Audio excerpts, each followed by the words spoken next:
Well, I'm here at the junkyard, and it said that they had a 71 Polara, and they do, but the engine is gone, so I can't really get any pickings off of it. No little bits, no carburetor, no nothing. Even though it's 71, some parts would be fine for the 78. But at least it looks like I got a vacuum switcher, some sort of vacuum booster or vacuum switch. Another little vacuum contraption over there. So maybe those will be useful for the 78. So I'll pick those off.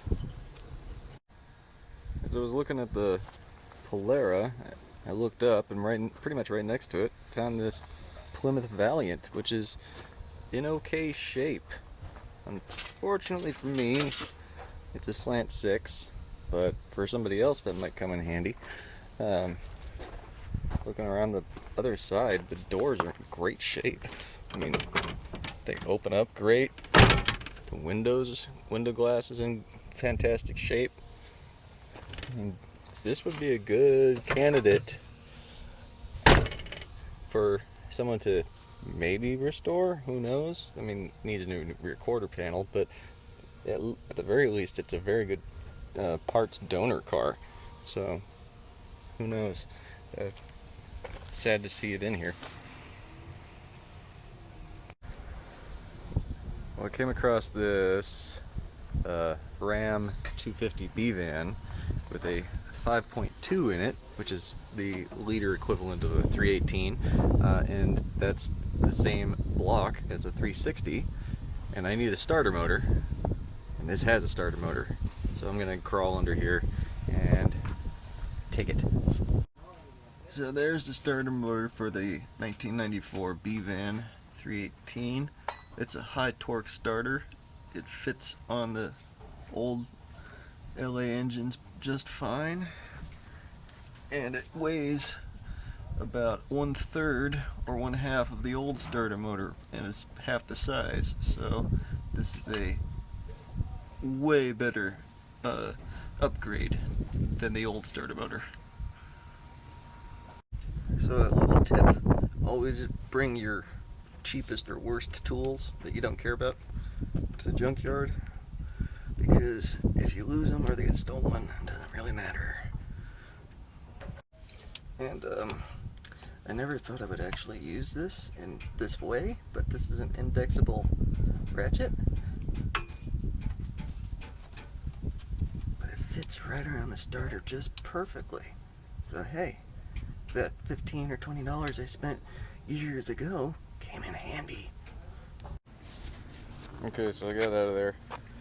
Got the starter motor, vacuum switch, a relay that I'm not sure if I need, but I got it anyway just in case, and vacuum canister, which may or may not be applicable, but you know what?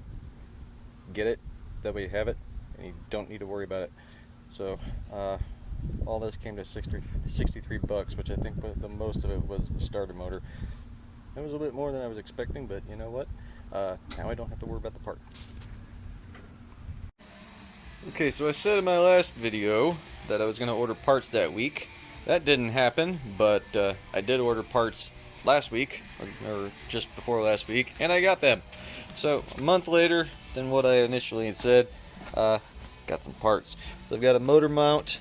I've got two motor mounts actually, one for each side, because I don't know how well the old motor mounts are, or even where they are.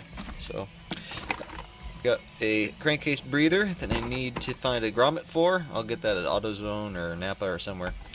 Thermostat, a flex plate for the crankshaft to torque converter interface, because I have no idea where my other one is. So just bought this one. A carburetor adapter, because I don't know where my thermoquad is. I might have thrown it away. So I have an Edelbrock on my other engine at my mom's house in her garage. So I'm gonna scavenge the Edelbrock off of that engine and use it on this engine, at least just to get it running, and then thermostat gasket and exhaust gaskets. Still need to find my pulleys. Those I think are still in my mom's place. There's a couple other little little parts that I need to find, but I think I'm okay. I'm going to use the ignition coil and distributor rotor and cap and plug wires off of my other engine because I'm kind of cheap. I will buy new spark plugs just so I don't have to use the other ones. And other than that, I think the engine will be ready to go. And then earlier today, got some booty from the junkyard, starter motor, some assorted vacuum parts and electric relay. Don't know if they're going to work on the 78, but hey, we at least we have them, and then we don't need to find them ever again. All right, well, she's coming along, or at least will be. Thank you for watching.